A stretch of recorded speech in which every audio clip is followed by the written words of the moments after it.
volta aqui com vocês. É um prazer enorme estar com a turma aí de Santo Antônio de Lisboa, para São Luís, para São João da Canabrava. Aí, para a turma também, o pessoal que está acompanhando aí pelo YouTube, Márcio Ricardo, Maria Cauane, Antônio Gemesso. Ai, desculpa aí, né? Tem que ver a pronúncia direitinho. Para o Guilherme também. Enfim, né? A Fátima Campelo também acompanhando. E estamos aí também com a turma da Seduca acompanhando. Vamos continuar falando com vocês aqui.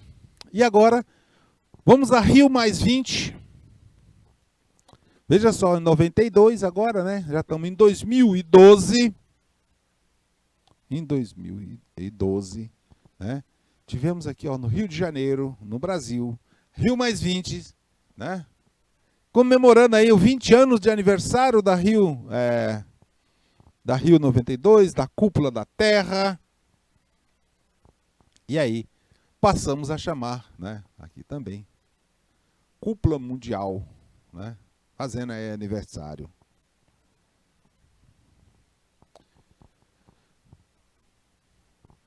Tivemos várias coisas lá, né, nessa comemoração. Aí depois vamos lá para Copenhague, né, na Dinamarca. A conferência, né, das partes das convenções de mudanças climáticas, aí foi só praticamente de convenções de mudanças climáticas, tratando de questões de aquecimento global. E a primeira conferência a ser realizada anualmente foi em Berlim, em 1995.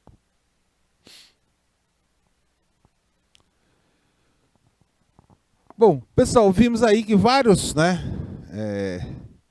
tratados, várias conferências, mas veja só, pessoal, é importante que vocês entendam, né, que há uma previsão legal no Brasil que tratados e convenções internacionais ingressam no Brasil, no ordenamento jurídico, nos mesmos planos de validade, de eficácia e de autoridade em que se posicionam as leis ordinárias. Então, os tratados, eles passam o quê? A serem como leis ordinárias no Brasil. O professor, não, os tratados passam a vigorar como leis ordinárias no Brasil. Exceto no caso de se tratar de direitos humanos, né? Que aqui, pessoal, no caso de direitos humanos, há uma necessidade de... entram, no caso de direitos humanos, entram, né, conforme previsto no nosso artigo 5º da Constituição, como emendas constitucionais. Então, significa que aqui, para ser como emendas, ele tem que entrar como ter um quórum qualificado. Então, aqui não é. A aprovação desse tratado aqui pelo nosso Congresso Nacional não é por maioria simples. Aqui é por maioria absoluta. Carece da gente explicar para vocês essa questão de maioria simples, né? Eu não lembro exatamente, mas se não me engano nós temos 500 deputados federais e, se não me engano, 500 ou 501, né, senadores, né? Bom, no caso de maioria simples, né, significa que conta os presentes, né? Vamos supor que esteja presente aqui, dos presentes aqui, a gente tem aqui 200, né? A maioria simples aqui, nesse caso, seria 101. Tá? E quando a gente fala de maioria absoluta ou fórum qualificado, maioria absoluta, né? Nós temos a situação que aqui, vamos dizer, no caso aqui, né, temos aqui que o número total que nós temos aqui é 581 deputados e senadores, que é o Congresso aqui, ó. 500 mais 81. Então, a maioria absoluta é aqui. Vamos botar na forma de conta, né? 581 dividido por 2 mais 1. Né? Isso aí é a maioria absoluta. Mas temos outras questões ainda, né? Que tem outras questões que seria também a de 2/3, né? Ou seja, 2/3 dos 581. Então, vai dar qualificação. Tá? Como regra aí, né? Nós temos essa questão. Isso está bem regrado lá para vocês. Né? Está bem regrado lá. No artigo 5º, parágrafo 3º da Constituição. Tá? Então, para mais detalhes, dá uma olhadinha lá direitinho. Mas em regra é isso aqui. Eu preciso contar aqui o número certinho de deputados, tá? Não lembro de cabeça. 2009, lá em Copenhague, na Dinamarca, novamente, né? Na Dinamarca aqui, ó, em Copenhague, na Dinamarca, a 5ª conferência que teve, né? Relação da também aqui a conferência, né, das partes de convenção do tratado, mudanças de clima. Volta novamente as questões de aquecimento global. Tá? E lembramos aí que isso aí foi realizado, começou lá em 1995. Tá? Aqui eu coloquei novamente para vocês a questão da aprovação, né, nos tribunais, aprovação para entrar no ordenamento jurídico, né, que tem que estar.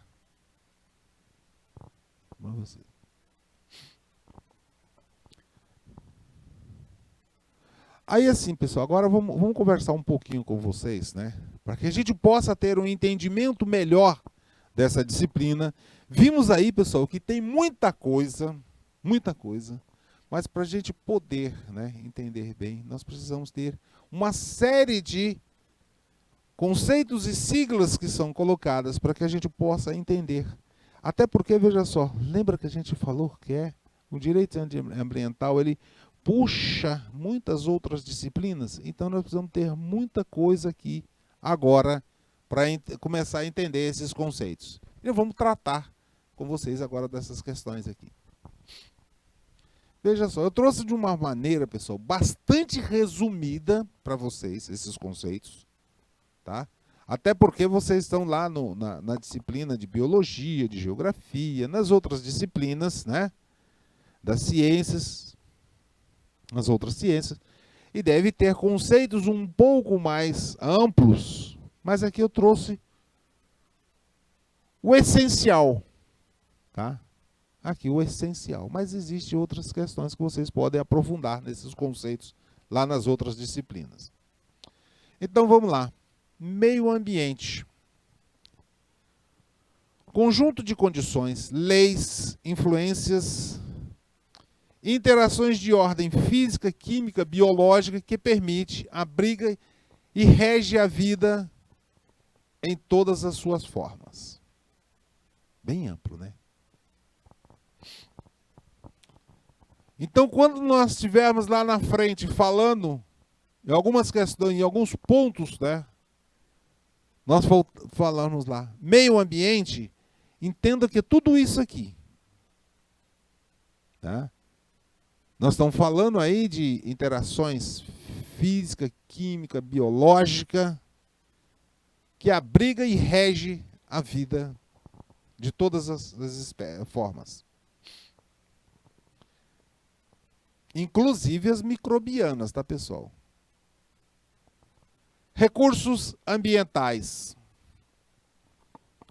Então, aqui quando estivermos conversando mais adiante, nós vamos ter que entender que recursos ambientais, nós estamos falando de atmosfera, águas, interiores. Aqui, interiores né, dentro do nossos ambientes, nas superfícies e subterrâneas, nos estuários, no mar territorial, no solo, no subsolo, elementos da biosfera, a fauna e a flora. Ixi, mano, pegou tudo, né? Então, quando falar de recursos ambientais, está pegando tudo aí. Agora vamos ver esse outro conceito aqui, que esse aqui é importante que vocês saibam qual é o entendimento que você está tendo de exploração sustentável. Pessoal, esse é um tipo de exploração do ambiente de maneira a garantir a perenidade dos recursos ambientais renováveis e dos processos ecológicos, mantendo a biodiversidade e os demais atributos ecológicos de forma socialmente justa e economicamente viável. Então, veja que quando a gente fala de exploração sustentável, aqui não envolve somente as questões, né, de plantas, animais, terra, solo, não, né? Também envolve questões sociais também. Enriquecimento ecológico. Aqui nós estamos falando de atividade técnica, científica, fundamentada, que visa a recuperação da diversidade biológica em áreas de vegetação nativa por meio de reintrodução de espécies nativas. Trocando em miúdos aqui, pessoal. Um dado momento, num tempo passado aí, não vamos entrar no mérito disso, houve uma devastação em determinada área. Então é trazer, né, vegetação que são nativas daquele ambiente, trazer de volta isso para reintrodução deles.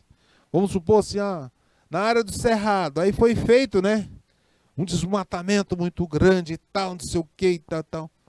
E aí trazer as plantas do Cerrado novamente. Ou então nas margens dos rios, né, for desmatado e tudo, então, é trazer, né, as plantas ali também.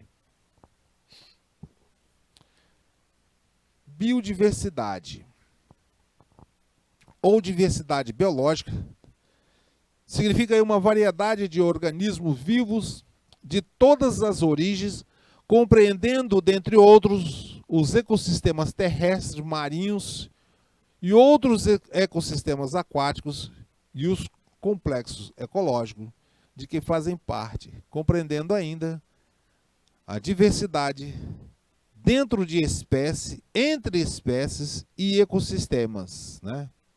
Aí tá. É a expressão aqui, né, com pequenas adaptações do artigo 2º da Convenção da Biodiversidade.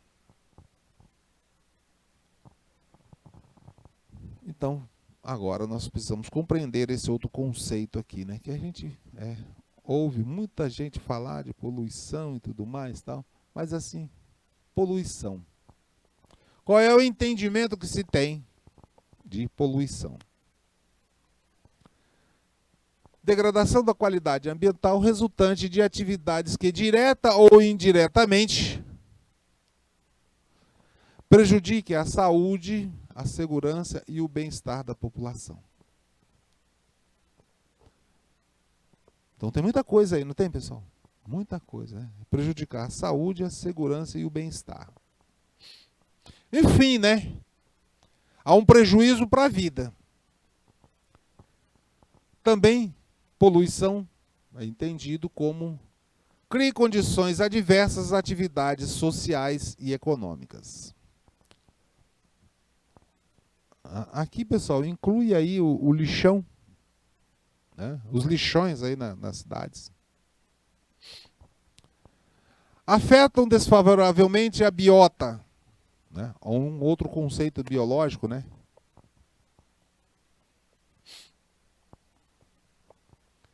Afeta as condições estéticas ou sanitárias do meio ambiente. Voltamos aqui ao lixão, né? Os esgotos sanitários, né? Essas coisas. Lança matéria ou energia em desacordo com os padrões ambientais estabelecidos. Veja só, pessoal, é importante vocês saberem aqui, né? Ter essa questão. Porque não se trata apenas de materiais, mas também de energia. Então você pode ter algum tipo de empreendimento, alguma coisa que lance, né, que cria campos eletromagnéticos, né, e prejudica a população. Isso é considerado, né, poluição. Também é considerado poluição, né, aqui, né, a emissão de sons também acima de tantos decibéis. E na verdade, assim, se nós falamos de poluição, temos que falar quem é o poluidor. O poluidor é uma pessoa física ou jurídica que seja de direito público ou privado. Então aqui inclui as empresas, as pessoas físicas, os governos federal, estadual, municipal, também aí os poderes judiciários, né? Então, pessoas físicas ou jurídicas, direito público ou privado, responsável direta ou indiretamente por atividade causadora de degradação ambiental. Então aqui é responsável, direta ou indiretamente. Ô professor, dá um exemplo aí de uma situação de que é responsável indireto. Vamos supor o seguinte, para vocês ver aqui, vamos marcar aqui uma área, né? Aí tem lá um terreno. E aqui, nesse terreno, em determinada parte do terreno, aqui, tá? O empresário resolve fazer um tipo de exploração aqui que é prejudicial, né? Não, que contém alguma coisa, que haja algum tipo de prejuízo aqui para o bem-estar da população, ou que prejudique a estética, ou qualquer coisa, né? Então aqui tem um empreendimento, feito aqui pela... Vamos pegar de outra cor, né? Aqui a gente tem um empreendimento por chama-se de empresa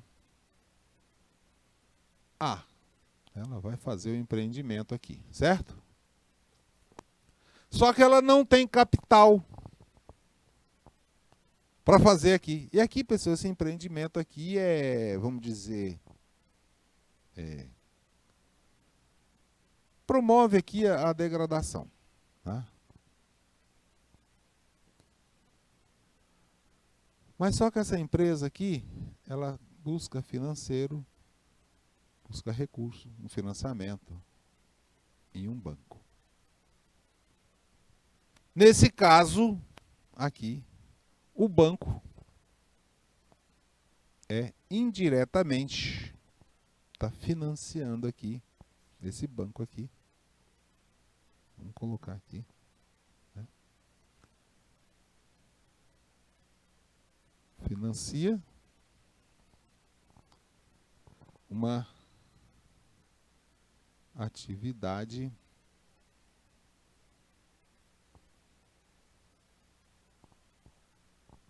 que promove, né, a degradação ambiental, né? Olha aqui. Que cause. Então, se ele financia, ele é responsável indiretamente. Entenderam? A empresa que vai trabalhar lá. Mas ele financia, então ele é indiretamente porque está financiando lá. Então, queridos alunos, caso vocês vá trabalhar em bancos, em alguma atividade que está ligada à parte de concessão de empréstimos ou financiamentos, observem se aquela atividade não pode ser enquadrada como degradante do ambiente. Isso é importante, tá?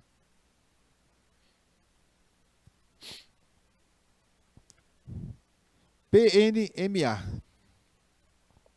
Já aqui, ó. PNMA, que é a Política Nacional de Meio Ambiente.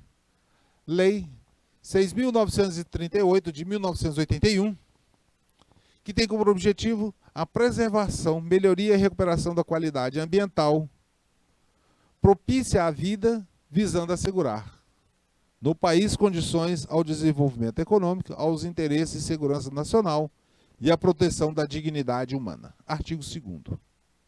Tá? É diretamente isso aqui, né? Também, PNRH, Política Nacional de Recursos Hídricos, né? Lei 9.433 de 1997.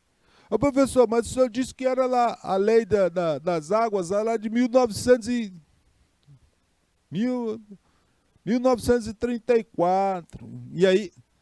Não, pessoal, porque aqui já vem outra, né? Instituindo essa política, tá? E algumas coisas lá foram também ajustadas aqui, né?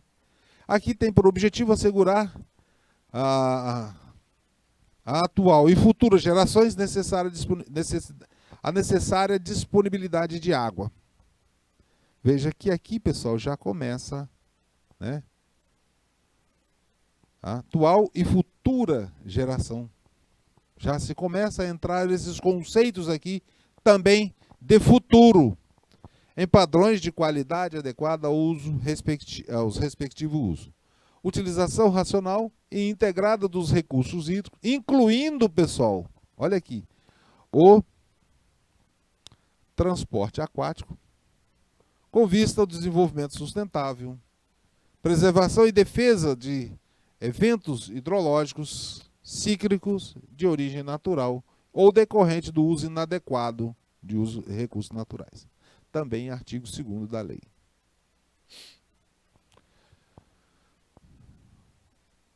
PNEA, Política Nacional de Educação Ambiental. Aqui, pessoal, já é Lei 9.795 de 1999. Aqui, pessoal, o objetivo aqui é promover a educação ambiental, já que nós estamos falando de muitas coisas em relação às questões ambientais. Essa lei vem dizendo assim, olha, comece a ensinar, a passar para as crianças, né, desde a infância. Então aqui nós vamos ter aí processos por meios, né, dos quais indivíduos e a coletividade constroem valores sociais, conhecimentos, habilidades, atitudes e competências voltadas para a conservação do meio ambiente de uso comum do povo. Essencial a sadia qualidade de vida, tá? E a sustentabilidade. Artigo 1º. Vamos também para a PNB, a Política Nacional de Biossegurança, prevista na Lei de Biossegurança 11.105, que regulamenta o inciso 2, parágrafo 1º do artigo 225 da Constituição Federal, que deverá ser formulada e implementada pelo Conselho Nacional de Segurança, né? Artigo 8. Tem muita coisa, né? SISNAMA, Sistema Nacional de Meio Ambiente. Aqui, pessoal, constituído por órgãos, né, das esferas de governo, União, Estados, Distrito Federal, territórios, e dos municípios. Professor, mas o Brasil não tem território ainda não. Mas pode vir a ter, tá? Já teve e pode vir a ter. Então, está incluído também as questões de territórios. Bem como as fundações instituídas pelo poder público responsável pela proteção e melhoria do ambiente, né? Então aqui, pessoal, é como se fosse assim uma comissão, um grupo gestor, né? Que cuida, né, de todas as entidades. Isso aqui, justamente, ele acaba perpassando por todas as esferas e várias entidades. CONAMA, Conselho Nacional de Meio Ambiente, é um órgão consultivo e deliberativo, né, lá do CISNAM, instituído pela Lei 6.938 e 1981, que dispõe sobre a Política Nacional de Meio Ambiente, né, regulamentada pelo Decreto 99.274, né, de 1990.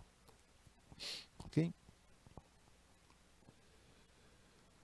IBAMA, né, o Instituto Brasileiro de Meio Ambiente e Recursos Renováveis, criada em 1989 pela Lei 7.735, é uma autarquia federal, então quer dizer que tem autonomia, dotada de personalidade jurídica, né, de direito público, tem autonomia financeira, está vinculada ao Ministério do Meio Ambiente. Pessoal, vinculada não significa que ela seja subordinada. Vinculada, tá? Então ela tem, ó, lá em cima está dizendo, ó, tem autonomia, tá?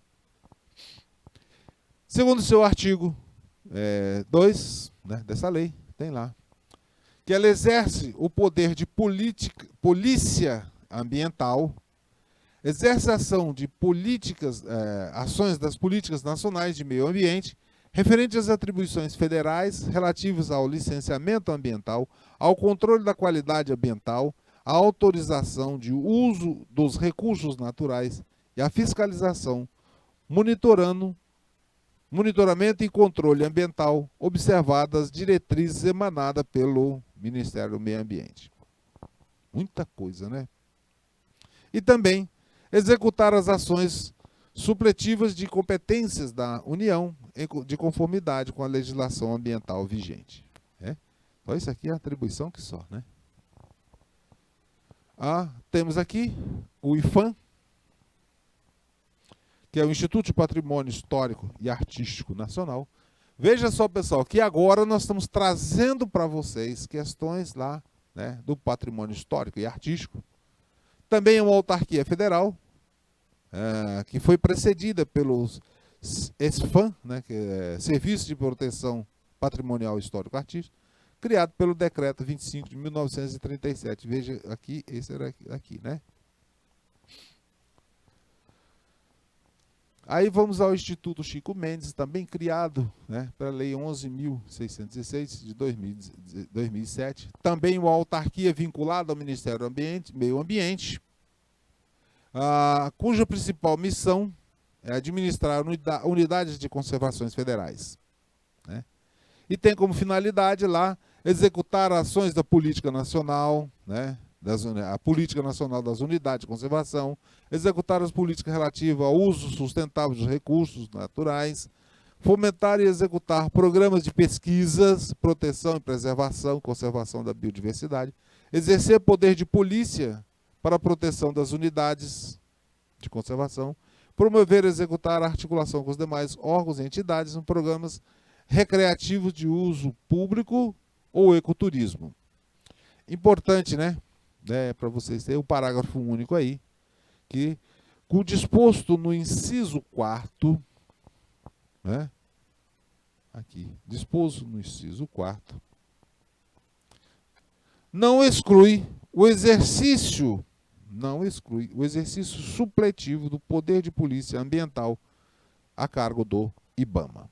Então, lá no IBAMA tem, mas aqui não exclui, tá? Os dois podem exercer o poder de polícia. Então, agora, pessoal, nós precisamos saber um pouquinho agora a respeito, né, da repartição das competências. Quem é que manda em quem? Nós falamos aí em União, Estados, municípios, não foi? Distrito Federal. Nós precisamos agora ter uma regra, né, de quem é que compete a quê, né, no âmbito aqui do meio ambiente. Senão fica difícil a gente entender lá a parte do direito, não é isso? Então vamos aqui ver o seguinte. Primeira questão aqui, primeiro ponto, nós temos aqui para resolver os conflitos de competências, tá?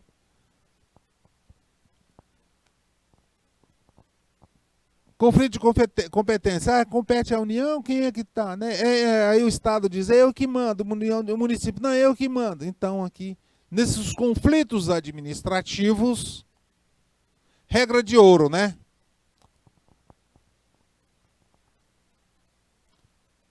Parte pelo princípio da subsidiariedade. É a regra de ouro. Nos conflitos normativos, então vou dizer, se é subsidiário, então vou dizer, todos os dois vão poder mandar. Nós vamos ver exemplos para frente. Né? Aqui, normativo, indúbio, pró natureza. O que predomina nessas normas? O que é as normas mais restritivas quanto ao meio ambiente. Se você vai ter problemas maiores no meio ambiente, então é mais restritiva no uso. E as competências nós podemos ter, olha aqui, competências exclusivas, privativas, concorrentes e suplementares. Então nós vamos comentar com vocês aqui esses tipos de competências, né? Que vai dizer, olha, a União, o município e tal. Então, tem exclusiva, privativa e concorrente. Vamos explicando uma por uma para vocês, né? Olha aqui. Competências privativas previstas lá no artigo 22, que é privativo aqui, né? Inciso 4. Águas, energia, informática, telecomunicações, né? E radiodifusão. Está lá na lei, né? Agência Nacional de Águas também. Inciso 23. Atividades nucleares de qualquer natureza. Inciso 12. Jazidas, minerais e outros recursos minerais, metalúrgicos e o Código de Mineração. Tá? Então, aqui, temos essa competência aqui é no caso da União, que ela pode delegar aos estados e municípios para legislar sobre matéria de sua competência. Né?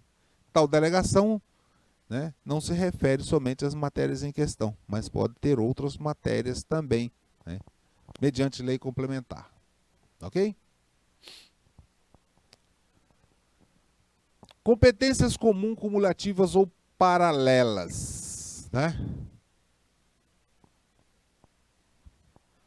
Bom, essa aí é o tipo de competência que é exercida na forma de igualitária por todos os entes referente às competências de administrar e não para legislar. Então, veja aqui. Competência para administrar e não para legislar.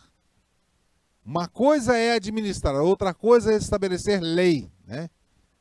E aqui determina, né, a cooperação entre todos os entes da federação, estados, municípios e tudo mais. Então, se tem uma lei, né, que ela foi estabelecida por uma entidade, por um dos entes, os outros podem, né, também administrar, mas não pode fazer lei sobre aquele assunto. Competências comuns. Dentro das competências comuns, o artigo 23, né? Aí é produzir documentos, obras, histórico. Aí tem um inciso aí, impedir invasão, distribuição, proteger o meio ambiente, preservação de floresta, fauna, fomentar a produção agropecuária, promover programas de construção de moradia, combater causas de pobreza, registrar, acompanhar e fiscalizar a concessão de direitos de pesquisa em recursos hídricos. Parágrafo 1. Trata de cooperação entre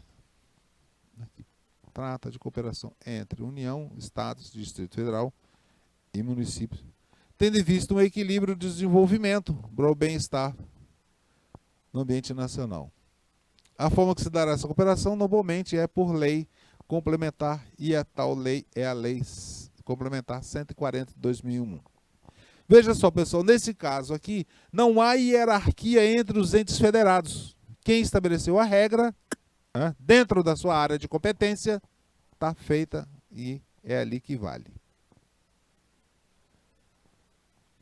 E aqui nós temos também as competências concorrentes, né? Que a União deve estabelecer parâmetros gerais, nesse caso aqui, como é concorrente, parâmetros gerais que devem ser respeitados pelos outros entes. Tá?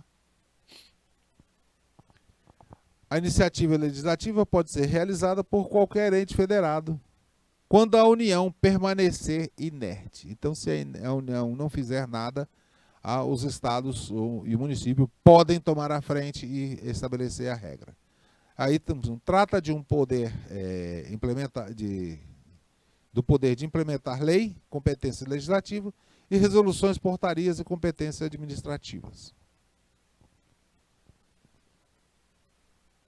E competências concorrentes, né? Que aí estamos falando aí da produção, consumo, floresta, caça, pesca, conservação da natureza, proteção de patrimônio histórico, cultural, artístico, paisagístico e turístico, responsabilidade por danos do meio ambiente, ao consumidor, aos bens, aos direitos de valor artístico, também a educação, cultura e ensino e desportos. Então, são competências concorrentes, tá? Todos eles podem fazer isso. E competências concorrentes na hipótese, né, de inércia da União, os estados membros e o município estão autorizados a legislar de forma suplementar.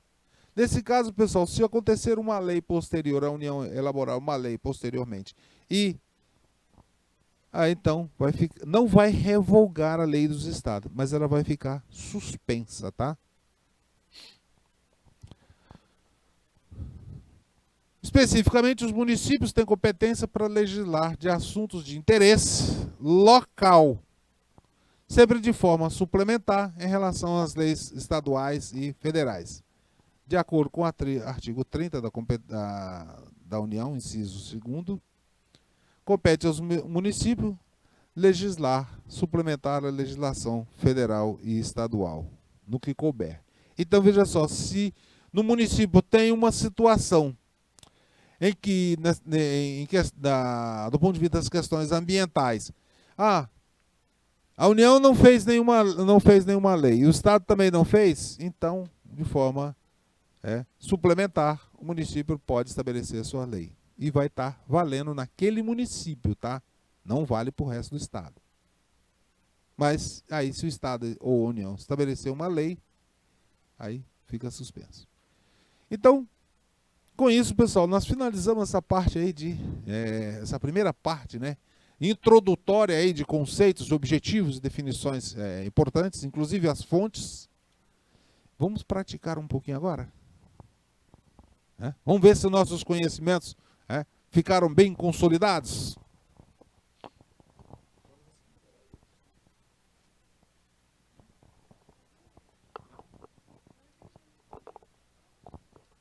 Bom, então estamos aqui de volta com vocês. Vamos praticar aqui. Trouxe uma questãozinha aí para vocês, né? Ela parece longa, mas prestem bem atenção. São questões bastante avançadas, pessoal. Não trouxe questões para vocês dizer, professor, o que é isso? Não, uma questão que exige um certo raciocínio, tá bom? Então aí, com relação à disciplina constitucional no âmbito do meio ambiente, assinale a opção correta. Então agora vocês têm que ler todas elas para que possa responder, tá bom? 2 minutos tá suficiente? 3 minutos suficiente aí para responder.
Bom, de volta aqui com vocês. E aí?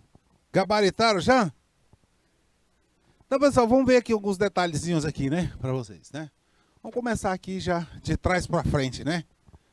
Por disposição constitucional, o a tal das roscas, considerado patrimônio nacional, devendo ser utilizado e observado as condições de preservação do meio ambiente, né? A Constituição não fez isso, pessoal, né? Esse dispositivo aqui não é constitucional, tá? São legislações, né? A Constituição não fala especificamente de nada, tá? Exceto, né, algumas coisas específicas, exceto lá do Colégio Pedro II, que inclusive nem é matéria constitucional. Aqui, letra C. Estudo prévio de impacto ambiental para instalação de obra potencialmente lesiva ao meio ambiente, embora não tenha sido expressamente consagrado pelo... Opa, né? Estudo prévio está aqui, né? Não está consagrado? Está sim, né? Tornou-se obrigatório por justo... né? Também, aqui, ó, usinas que operam com reator nuclear, lei estadual? Não, aqui, usina nuclear é União, né? E aí, por fim, a Constituição consagra o direito ao meio ambiente ecologicamente equilibrado, fora do título 2, que se refere aos direitos e garantias fundamentais. Muito bem, né? Gabaritado aí, não é isso? Então vamos a uma outra questão? Vamos lá. Olha aí, questão número 2. Referente ao artigo 225, né, da Constituição, que a floresta amazônica brasileira, a Mata Atlântica, a Serra do Mar, o Pantanal Mato-Grossense, as zonas costeiras são patrimônio nacional e sua utilização fará-se-á na forma da lei, dentro das condições que assegure a preservação do meio ambiente, inclusive quanto ao uso dos recursos naturais. Em face desse dispositivo, assinale a opção correta. Lembra aí que nós estamos falando de um mandamento que vem da Constituição, né? E aí, olhem lá. Aí, 3 minutinhos para vocês, está ótimo? Então, vamos lá.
De volta aqui com vocês. E aí, responderam? Qual o gabarito? Vamos lá? Então, pessoal, vamos aí conferir aí com vocês, né? Que existe algumas coisas que aqui, ó, né? Matando a charada aí, né? Vamos ver aqui, olha só. A letra A. O poder público está impedido de promover desapropriações nessas áreas para fim de reforma agrária? Não. Ele não está impedido, né? Pode fazer, mas claro, né? Tem que observar as regras estabelecidas, tá? Aí, ó, tal preceito constitucional converteu em bens públicos, ó, os imóveis particulares. Converteu nada. Os bens particulares continuam particulares, tá? Nessas áreas. A Mata Atlântica, que integra o patrimônio nacional, é considerado bens da União? Não. É bem nacional, não tem nada a ver aqui, né? E aí resta pra gente que os proprietários dos imóveis particulares inseridos nas florestas e matas referidas nesses dispositivos constitucional pode utilizar os recursos naturais existentes nessas áreas, desde que observadas as prescrições legais e respeitadas as condições necessárias para a preservação ambiental. Perfeito, né? Gabarito letra B. Mais uma questãozinha, questão número 3 aí. Assinale a opção correta de acordo com as normas constitucionais sobre zoneamento ambiental. Tá? Aí vamos aí, né? Tem bastante coisa. 3 minutinhos suficientes, tá, pessoal?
De volta aqui com vocês. E aí, gabaritaram, pessoal? Hã? Gabaritaram aí, tranquilo?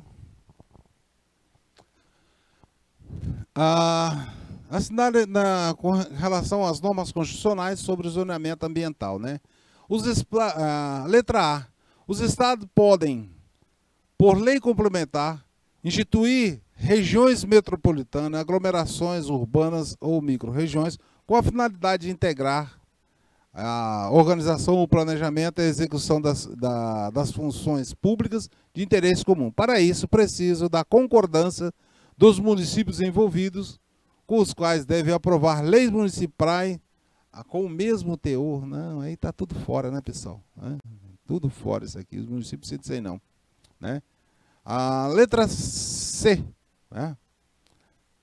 As zonas de uso predominantemente industriais destinam-se preferencialmente à localização de estabelecimentos industriais cujos resíduos sólidos, líquidos e gasosos, ruídos e vibrações, radiações possam causar danos à saúde, ao bem-estar, à segurança das populações, mesmo depois da aplicação de métodos adequados de combate a tratamentos influentes. Pessoal, né? A questão aqui está, né? Essa é a questão, tem que evitar esse troço aqui, né? É da competência dos estados a promoção, no que couber, do adequado ordenamento territorial mediante planejamento e controle do uso e parcelamento e da ocupação do solo urbano. Não, solo urbano, pessoal, é município, né?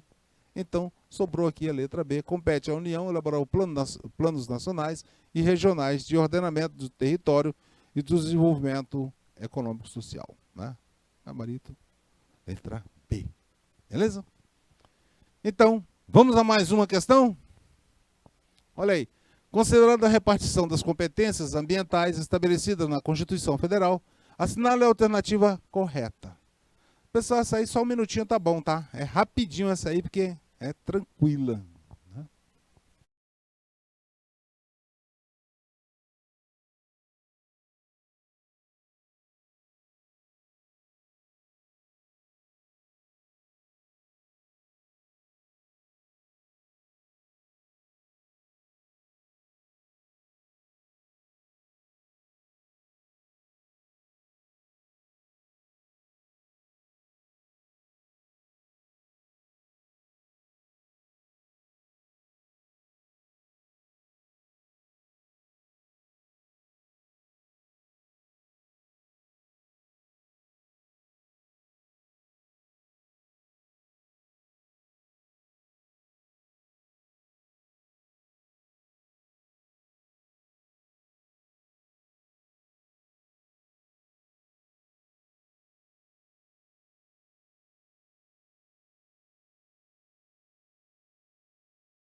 De volta aqui com vocês. E aí, gabaritaram também?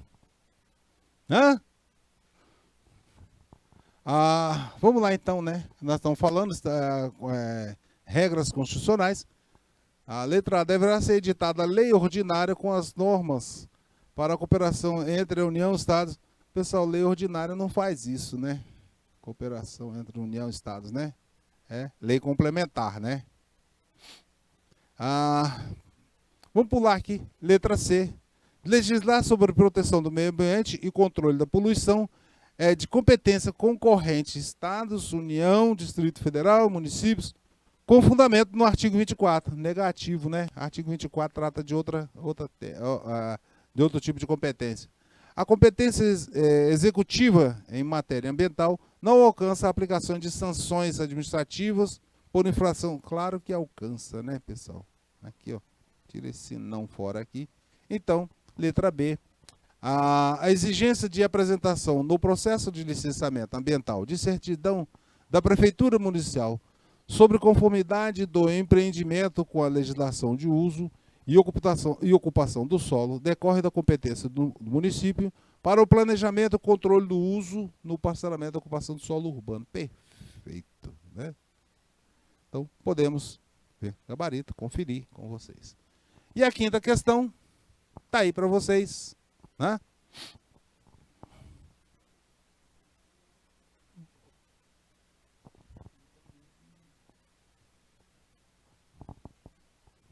Vamos lá fazer junto então? Ah, aí, pessoal, tendo em vista as normas sobre meio ambiente, constante na Constituição, assinale a afirmativa correta, né? Vamos ler aqui. Compete à União, aos Estados e ao Distrito Federal legislar sobre florestas, caça, pesca, fauna, conservação da natureza, proteção do meio ambiente e controle da poluição aos municípios que compete de forma suplementar à legislação federal, estadual, municipal. O pessoal aqui já disse tudo, né? Matou a charada aqui, né? A competência aqui da União, Estados e Distrito Federal e os municípios com forma suplementar, caso a União e o Estado não faça tal. Então, feito isso, pessoal, acho que na verdade não precisa nem ler o restante, já matamos a charada aí todinha, tá? Estamos já chegando no final da nossa aula. Estamos chegando ao final da nossa aula de hoje. Então, pessoal, igual tem o gabarito para vocês, as nossas referências, né? Tá aí as referências. E o nosso muito obrigado por hoje e espero encontrar com vocês na próxima aula. Um abraço e até a próxima.